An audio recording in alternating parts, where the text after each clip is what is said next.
This is our moment. I'm your host, Corey Phillips. Time to be great than today. Offtop podcast.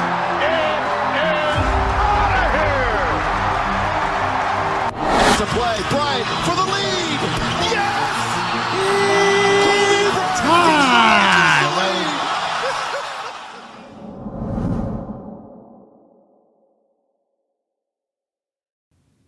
Welcome. Good evening, everyone. Welcome to the Offtop podcast. I'm your host, Corey Phillips here. It is episode 10? 10. We got the visual from the sound guy. Lance on the mic, Carson on the camera.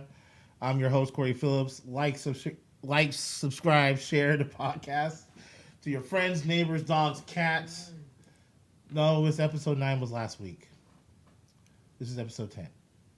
He's trying to tell me that it's episode 9 this week. It's episode 10. I'm positive it's episode 10. We're going to figure it out. But it is Tuesday. It's episode 9. Is it episode 9? It's episode 9. I apologize. It's episode 9. Was last week episode? Really? Okay, anyway, episode 9 is November 9th. Episode 9 on November 9th. Gotcha. 2021. I hope you guys are doing well. Hope you guys had a good week. It's a blessing to be with you guys again. We got a lot to get into tonight. Got the movie review from Eternals. I went and saw Eternals the other night. I so badly want to get into that. Great movie, but we'll get into that towards the end. I got some fantasy previews for week 10 in the NFL. I want to get into some fantasy preview stuff, some streaming picks that I think might benefit your fantasy team if you're looking to make that final push towards the playoffs. First night of college basketball, almost in the books. Basically, it's in the books. Basically, all the games have been played. But first night of college basketball, the college football rankings came out. A little bit of changes to the college football rankings. A lot of big stories. Last night we had the Monday Night Football. Last night. Was last night Monday? Yeah. We had the Monday Night Football game between the Bears and the Pittsburgh Steelers. Steelers with the win. 29-27. It was actually a good game to watch if you were looking for some football to watch on a Monday night. It didn't start off that way, but it ended up being a really good game, and we'll get into that in a second. Some news out of the NFL. I want to get into the Aaron Rodgers situation because that seems to be a big topic. I kind of alluded to it in the last show, and I wanted to get into the Aaron Rodgers topic, but OBJ, Odell Beckham Jr., cleared waivers today, so he's officially a free agent. So this is a poll question. This is basically a question I want to ask you guys who are viewing the show. And I want you to put in the comments when we put it up on YouTube, on Facebook, on Instagram. And the one question I have, and I want people to comment on this, is where do you think Odell Beckham Jr. is going to be the best fit? Seattle. Well, a Homer fan would say Seattle. Well, first of all, you have to dissect and figure out what the problem was in Cleveland. And there's two types of receivers. In the NFL, there's two types of receivers. There's a system receiver. And what I mean by system, like each team, certain teams have their systems. Like in Cleveland, Kevin Stefanski, who's the head coach, he has a system where you can plug any receiver in and he's going to go by what the system is telling him to do. He's going to go to whichever receiver that certain play is going to go to. Where OBJ is like he's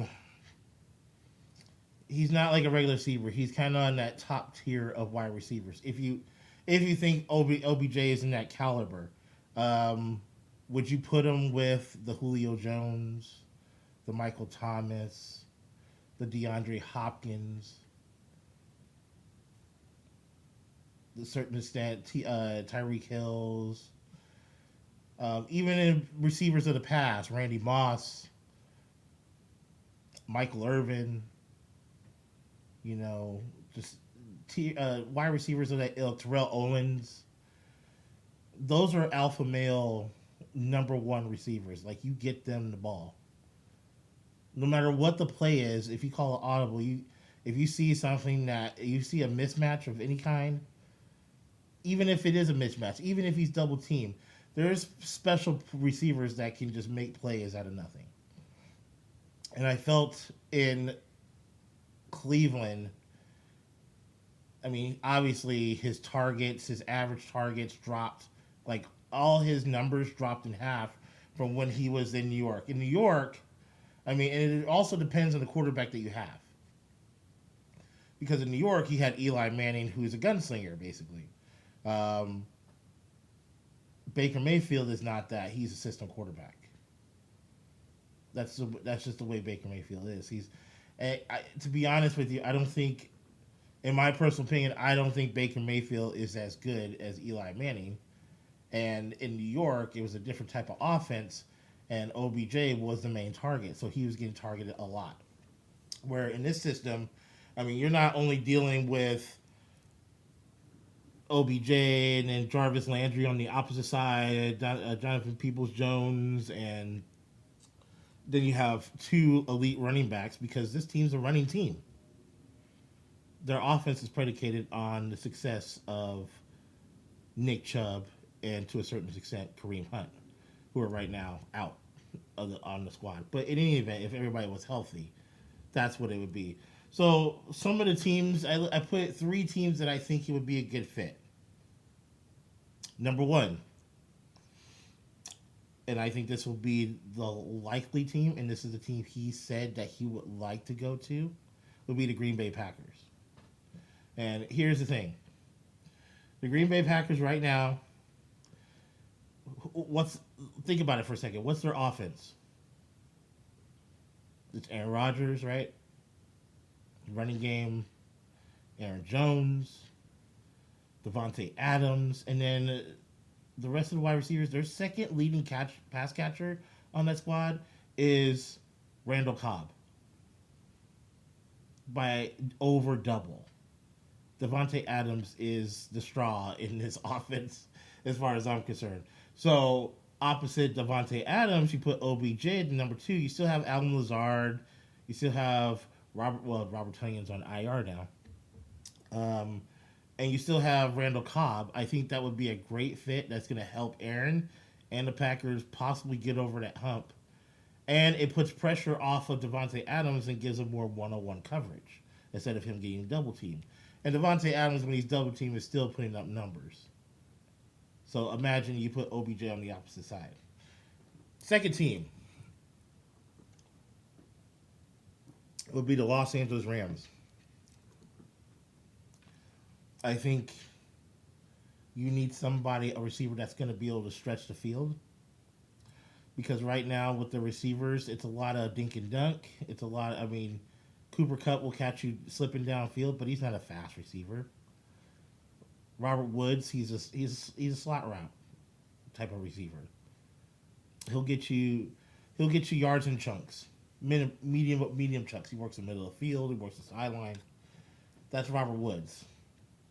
Darrell Henderson Jr., Tyler Higbee, Matt Stafford. I think that's another weapon. Just think of Matt Stafford getting a smaller version of Megatron back on his team. That would be pretty nice. You put OBJ with Cooper Kupp and Robert Woods, that is a deadly trio. And since the Rams are all in for the Super Bowl, hence the reason they got Von Miller, I think that would be a good fit, and he'd have a good shot to win the Super Bowl with that team. Final team I think will be a good fit will be the Las Vegas Raiders. Raiders are hurting for wide receivers right now. Henry Ruggs is gone. They just had the other guy who just got let go today due to his video where he was taunting his gun, threatening to kill people and stuff like that, which is unacceptable. I don't condone any of that. So they're hurting for wide receivers. And so it would be I think that would be a good fit for him. The Raiders are still in it technically by the numbers, but we'll see how they'll be able to pull it out. So those are my 3 teams I think would be a good fit for OBJ. Let me know what you think. Comment, subscribe, like, and share first off, and then comment and tell me who you think would be a good fit for OBJ, and you can put your fan pick or whatever. That's all well and good, but let's give you some realistic picks here. Some teams that would realistically be a shot for him to get on. But he did express today that he would like to go to Green Bay, and that would be a good fit for him. Speaking of Green Bay, Aaron Rodgers. Good old Aaron Rodgers. He's a bad man, right? Since the last podcast, Aaron Rodgers went on Pat McAfee, the Pat McAfee show. I don't know if you've seen it. It's a great podcast. He's one of my favorites, Pat McAfee. Big shout out to Pat McAfee. I'd love to talk to you one day. He's also a commentator on Friday Night SmackDown, if you didn't know that. But the Pat McAfee show, Aaron Rodgers went on there, and Aaron Rodgers went on like a 45-minute tirade about or soliloquy or thesis on the situation involving him getting COVID and then him getting on COVID protocol, which, by the way, some news that came down this evening, the Packers have been fined for COVID-19 protocol violations. They have been fined $300,000, and if continued protocols get violated, they could lose draft picks. On top of that, Aaron Rodgers and Allen Lazard, were both fined a little over $14,000 each for violations of NFL protocol that was jointly agreed between the NFL and the NFLPA under the collective bargaining. So there was an investigation. Each team, with the new protocols that they have, are required to send video of the facility from the videotapes that were, because there's cameras all over the facility where the players meet, and they are required to send video once a week to the NFL. There was an investigation after Aaron Rodgers had tested positive for COVID-19. That's why he's on the 10-day protocol. Well, why is he on the 10-day protocol? Well, because he's unvaccinated. So there's 2 different types of protocols when you're in the NFL under COVID-19 rules. There's the vaccinated, and there's the unvaccinated. The unvaccinated have a different... Basically, if you've got the vaccine, it's like lockdown is over for you. You just need to have a couple of tests back-to-back, negative tests, and you'll be able to play, and you don't have to sit out 10 days. If you're unvaccinated, you cannot go into the team facilities. You can't go into the workout areas. You have to have a mask on. You can't even meet in front of the media without a mask, or you can't even meet with the media, I believe, period. You have to do it via Zoom. So there's different protocols. So basically, if you are unvaccinated, basically it's lockdown like last year for unvaccinated players. So there was an investigation. Found out that Aaron Rodgers and Allen Lazard violated protocol, which is gathering more than 3 people. They were going into facilities throughout the stadium that they weren't supposed to be at, and as a result, those 2 have been fined, and the team has been fined with possible more punishment to come for the Green Bay Packers. Now, let me say this.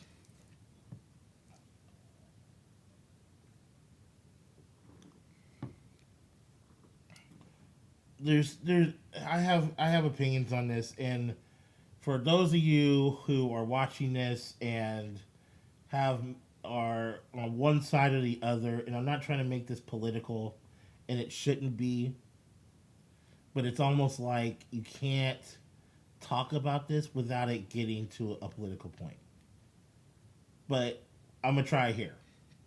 So, no matter what it is, however you feel, don't want to take the vaccine, you do want to take the vaccine, whichever side you're on, okay? I don't have a problem with it. Me, I was hesitant to get the vaccine. I am vaccinated. My daughter already had her first shot. She's getting ready to have her second shot in 2 weeks. And she will be vaccinated. Now, it's different for us because, well, it's kind of the same in a way as well, because here's my train of thought. For me to go out and do the things I wanted to do, even though I might not agree with everything, or I may disagree, I might not agree with everything, I might agree with some stuff, who knows. But what I'm saying is, for me to be able to work, if I was told from my job that I am supposed to be vaccinated or get tested, and if that's the way for me to make a living so I can take care of my family, then that's what I need to do. On top of all that, for me to keep others safe, then that's how I feel I need to do it. And in this situation here,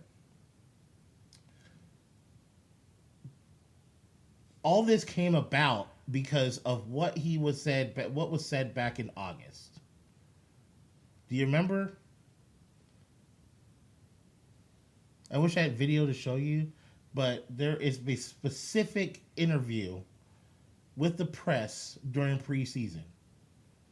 And this is when they had the new protocols that came out. One of the reporters asked Aaron Rodgers, "Hey, are you vaccinated?" And what does Aaron Rodgers say? "Yeah, I'm immunized." Nobody caught up to that. And we talked about this last week on the podcast. Nobody caught on to that. In retrospect, they should have asked a follow-up question, but nothing was said. Here we go now in November. So from August all the way to November, Aaron Rodgers has been basically kind of living a double life. Because he's got COVID-19, and they said he's going to be out for 10 days. Which is, he missed one game already, which they lost to Kansas City on Sunday, and there's a slim possibility that he could play. A slim possibility he could play against the Seahawks this Sunday. So now, why do you ask? So if he's vaccinated, why is he out for 10 days? Because he's not vaccinated. He says he didn't lie on the Pat McAfee show. He didn't lie. So what do you call that? Okay, you were deceptive in your answer.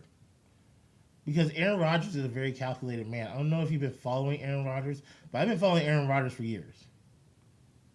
Because I've been following the Green Bay Packers for years. Because I've been following Brett Favre for years. Aaron Rodgers was the successor for Brett Favre, as we all remember. So here's the deal.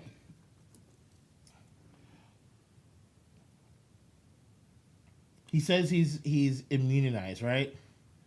He gets a positive COVID-19 test. He's out for 10 games because he's not vaccinated. He flipped the truth, or he didn't man up and be like, "Hey, I'm unvaccinated." He could have just said that and saved us a lot of grief. But now, as I think about this, and I'm like, he wanted his cake and eat it too.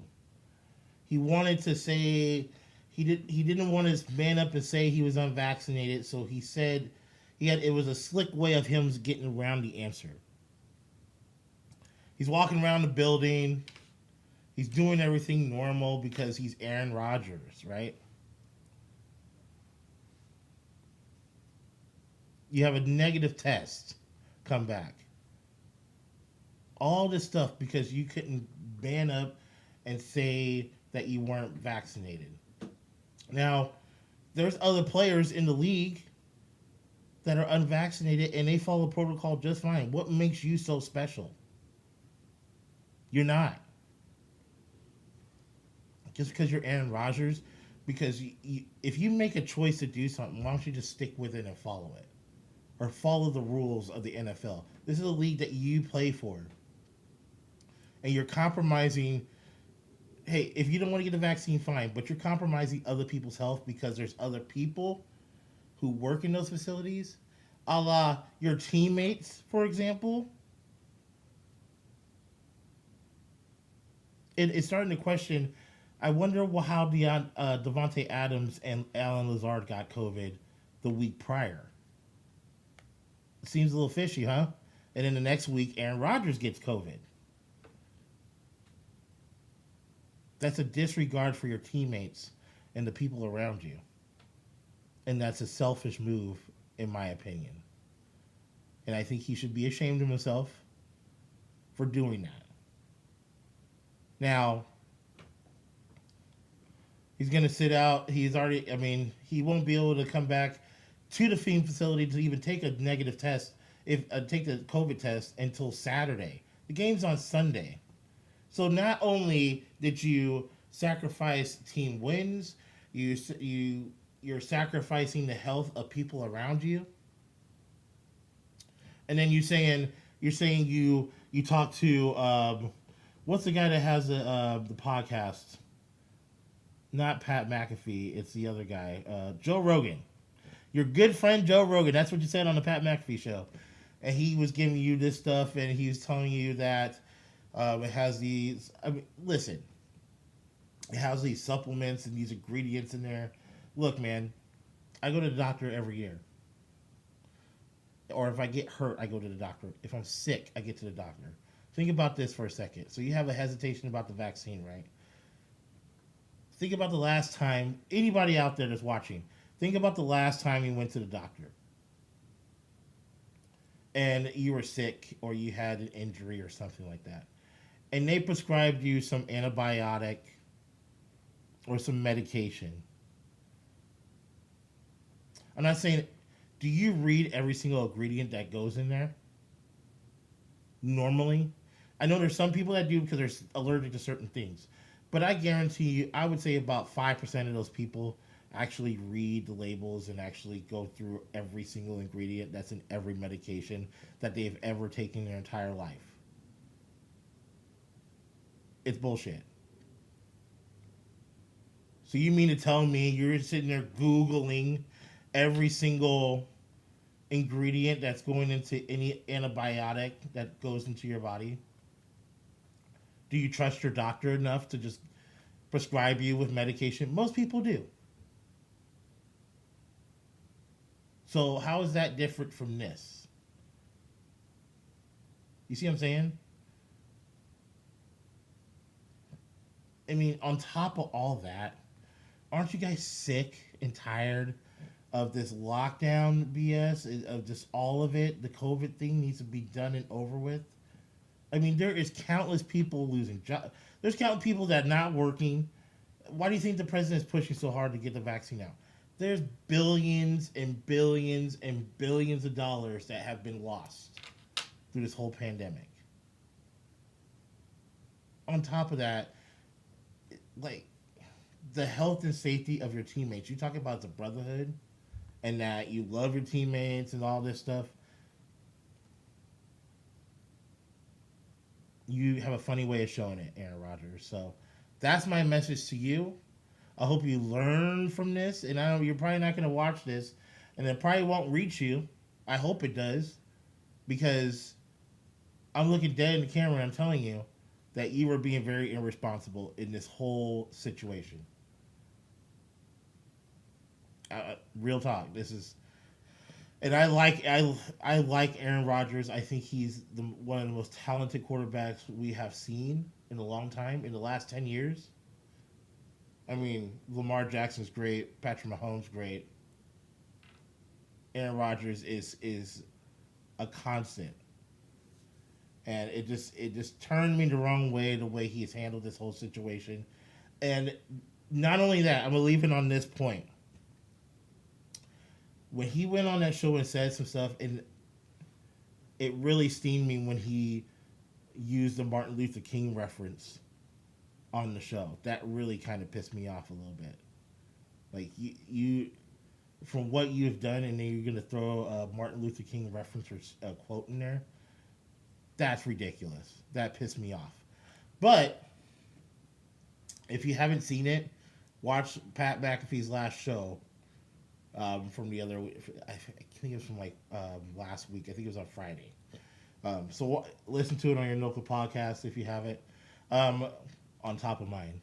But in any event, the point I wanted to get to about the political part is that the spread of misinformation, because we're already in a country divided, and we're trying to push this vaccine, and we don't even have 60% of the country vaccinated. Like, they're talking about getting booster shots now.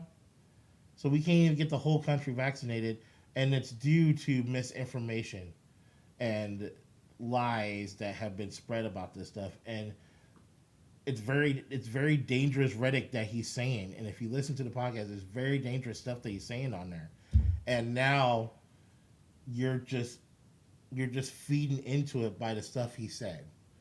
So I think it's very dangerous stuff, and I think he has, in my book, I've lost a little bit of respect for him because of how he's handled this situation. So that's all I got to say about that. Packers got a big game against the Seahawks this Sunday. Russell Wilson has been cleared. He got that pin taken out of his middle finger. He is good to go. He is good to roll for the Seahawks this Sunday. The question is, will Chris Carson be playing? Now, there's speculation that he could be playing this week. He'll be coming off of IR. We'll see. I mean, I think he's a big part of the offense because, let's be honest, man, Alex Collins ain't doing the job. I'm just going to be real with you on that. It has not been a good run for Alex Collins. He had one good game, and that was the second half in overtime against the Steelers. I think they need Chris Carson back in a major way. OBJ might be a good fit. Pete Carroll was asked today on his thoughts, and he's talking about he's a good player. We all know that, Pete. And it's typical Pete Carroll. He doesn't like to show all his cards. He's very sneaky like that, Pete Carroll. Oldest coach in the league. He's the most sneakiest son of a bitch I've ever seen in my life. And he constantly be chewing that gum. Have you seen Pete Carroll on the sideline? I've seen him in person, up close. That dude be chewing on that gum, man. I'm like, he ain't got no flavor. Like, back in the first quarter, it's like overtime. He's still chewing on that same piece of gum. But Pete Carroll said that he's a great player. He would love to have him on the squad. Well, he didn't say he would love to have him on the squad, but for all intents and purposes, he basically said he would love to have him. But it's going to, I mean, obviously, it's going to be at the Seahawks rate, whatever that is. So that's one of the big games on the list for this week. Another game that I wanted to go, Sunday Night Football. You got the Chiefs and the Raiders. What is going on with the Chiefs? Patrick Mahomes.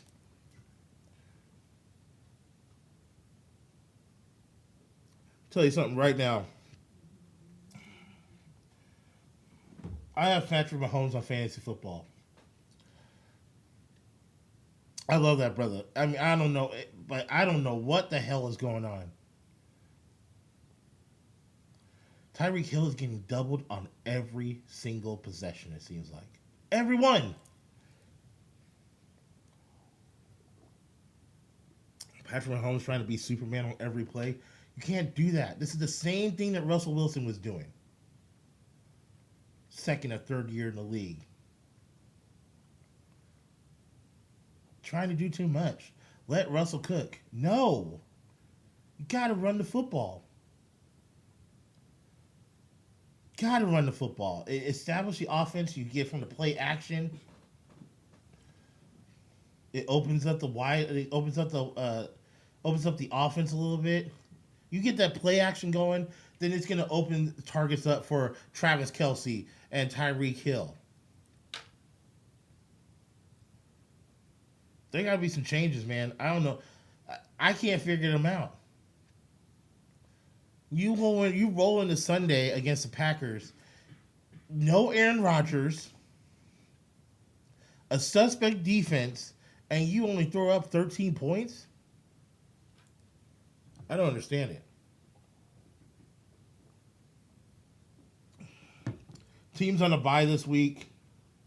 Bears, Bengals, Giants, Texans. All trash teams. So, well, except for the Bengals. But all trash teams. Bengals wet the bed on Sunday. That was nice.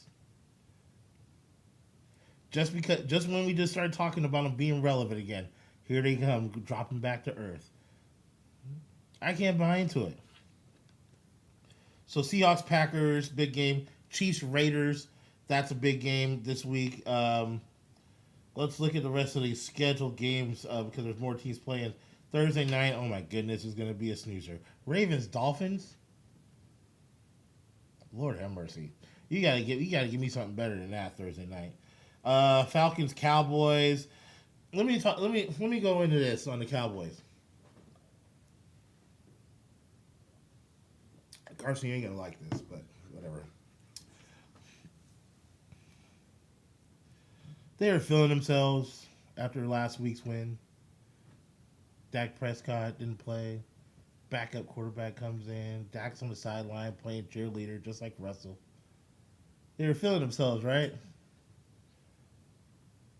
What happened this week? And we were just talking about them, and this is why I never call them America's team. Because America's team don't get beat down and lose as badly as this. You had a Denver Broncos team that came in the Jerry's world, I like to call it. The big Jerry pay plan is what they call it.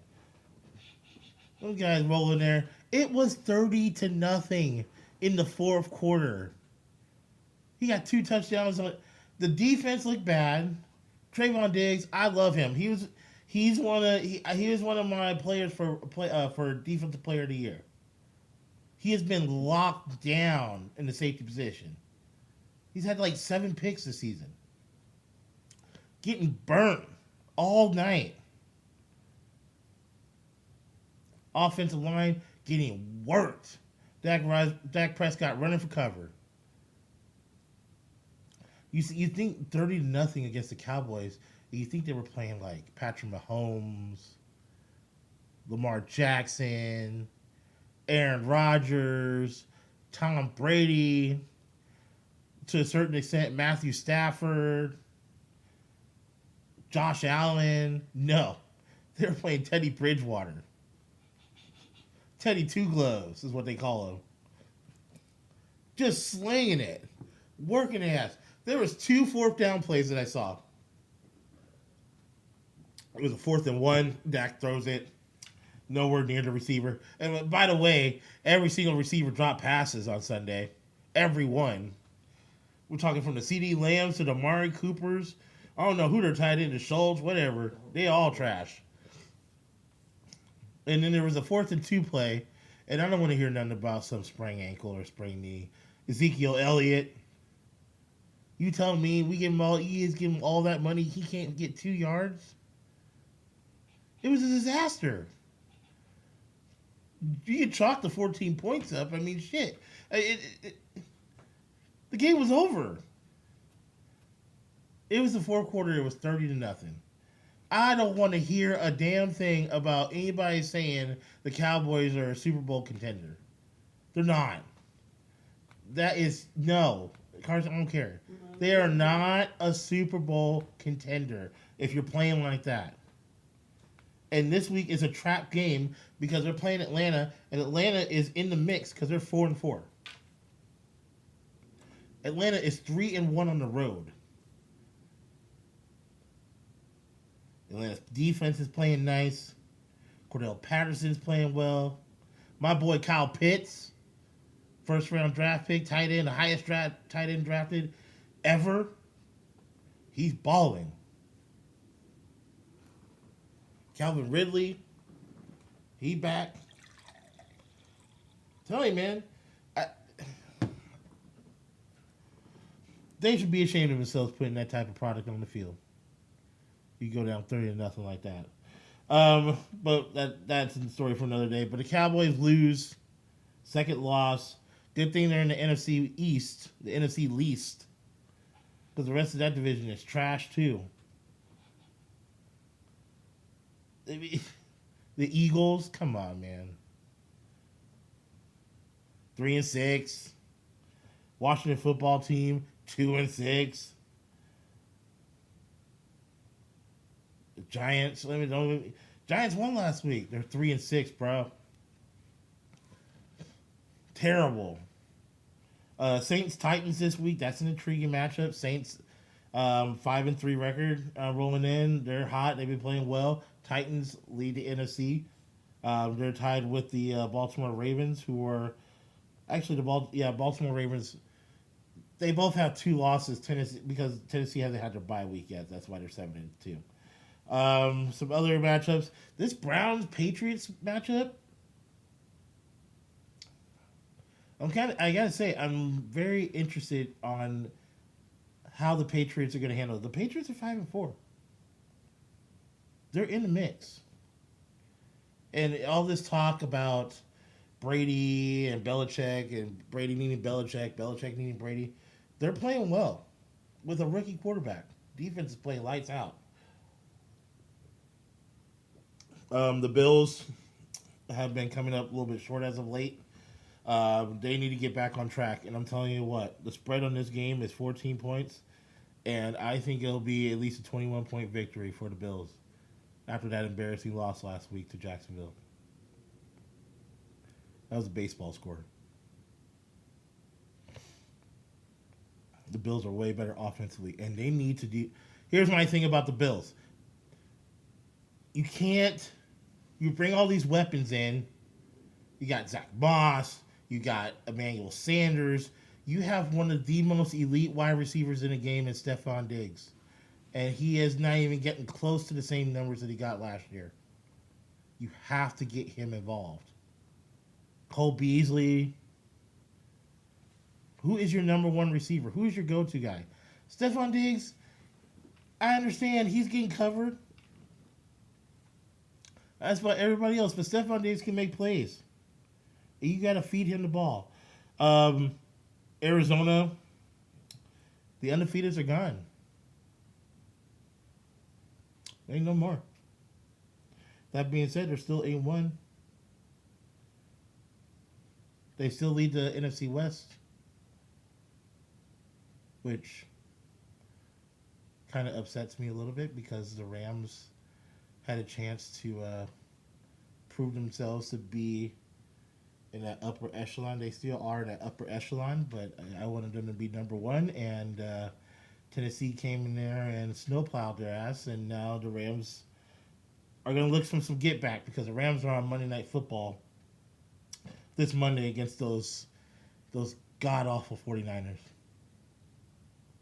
I can't wait to see Josh this week. It's going to be, it's a coworker of mine, Josh. I can't wait to see him this week. Big shout out to Josh, hardcore 49ers fan, but you guys are going down this week. So, a lot of big, intriguing games this week. College basketball, like I said, started. I'm a big UW fan. I'm a little impartial to the Kentucky Wildcats because one of my boys, Anthony Davis, I don't know if you've heard of him. Anthony Davis, he plays for the Los Angeles Lakers. He went to Kentucky. But this is... Huh? Anthony Davis? I don't know him personally. But he plays on my Lakers, so I know him. No,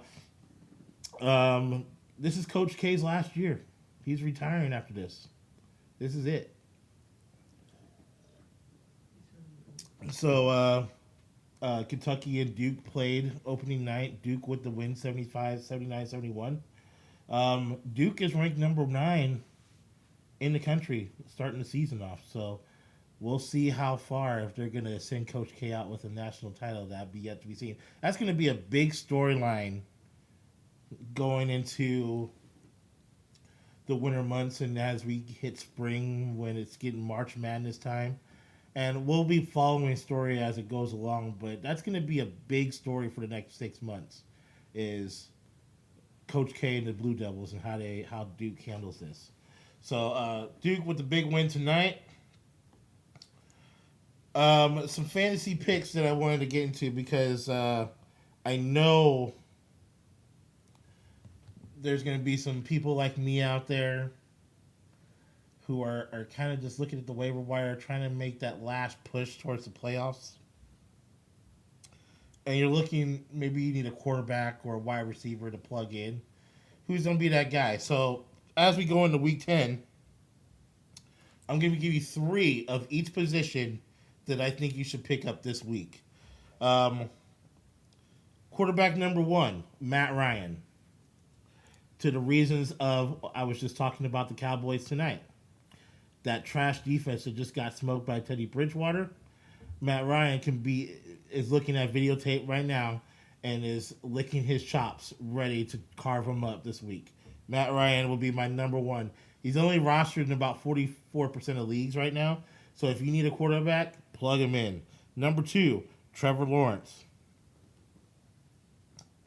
Trevor Lawrence is coming off an injury. He didn't play last week.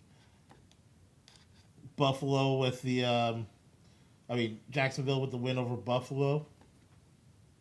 Trevor Lawrence has been playing pretty well. Even though the team is losing, they've only won 2 games. It's 2 more than we thought they were.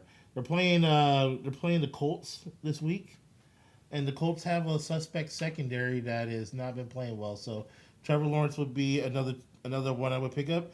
And then finally, Teddy Bridgewater. To that note, back to the Cowboys situation. Cowboys defense is garbage. They play in the NFC least with the rest of the NFC least. Guess who the Broncos are playing this week? The Eagles. Secondary has been getting carved up all week long. So Teddy Bridgewater would be my next pickup. If you're looking for a running back, I got 3 that I think would work for you. Dearness Johnson for the Cleveland Browns. We just found out that today Nick Chubb has COVID. They came down with COVID. So Nick Chubb will be out this week. Dearness Johnson will be a hot one. He's only rostered in 45% of leagues. They're playing the Patriots this week. Jordan Howard of the Philadelphia Eagles. Their starting running back is going to still be out. He's still on IR for another week. Jordan Howard had 79 yards rushing and 2 touchdowns last week. He'll be a big pickup against the Broncos. He's only rostered in 8% of leagues. And then Nyheim Hines of the Indianapolis Colts. They've been going to him a lot, a la Jonathan Taylor, to get a spell for Jonathan Taylor. Nyheim Hines he's a better pass-catching running back than Jonathan Taylor. Jonathan Taylor runs downhill. Nyheim Hines can work the sidelines. He would be another running back I would pick up. He's only rostered in 42% of leagues. And then finally, wide receiver, Rashad Bateman of the Baltimore Ravens. He's been getting targeted a lot more. He got targeted for up to 40% of the plays last week. Tyler Johnson of the Tampa Bay Buccaneers. He's going to be another one since Antonio Brown is out. Next man up, Tyler Johnson. He had 6 catches for 65 yards in Antonio Brown's place, so he might be a good pickup. And Donovan Peoples-Jones of the Cleveland Browns is the solidified number 2 receiver on the team now, replacing Odell Beckham Jr., who is on waivers. He's been only rostered in 5% of leagues, so he's going to be one to pick up. Tight ends, Tyler Conklin of Minnesota. He's tied Adam Thielen for targets on the team. Dan Arnold of the Jacksonville Jaguars has been lights out these last 3 weeks. He's been targeted a lot, and the Colts are one of the lowest teams as far as tight end defense against the pass. And then that's it on the tight ends. And then my 3 defenses that you should pick up. Green Bay's defense, which is playing the Seahawks. We don't know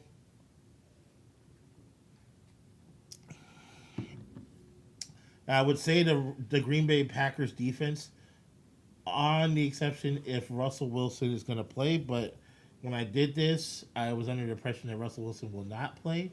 So I wouldn't put him as my number one defense to pick up, but it's certainly one you should keep a lookout for because the Seahawks offense is kind of out of sync right now still.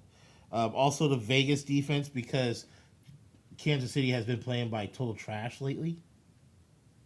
And the Raiders defense, they're the 8th ranked defense in the league. So the Raiders defense would be another one. And then finally, the Tennessee Titans, who have been playing lights out defense, especially against the run. Seeing that the Saints are a little bit short on wide receivers and a quarterback right now.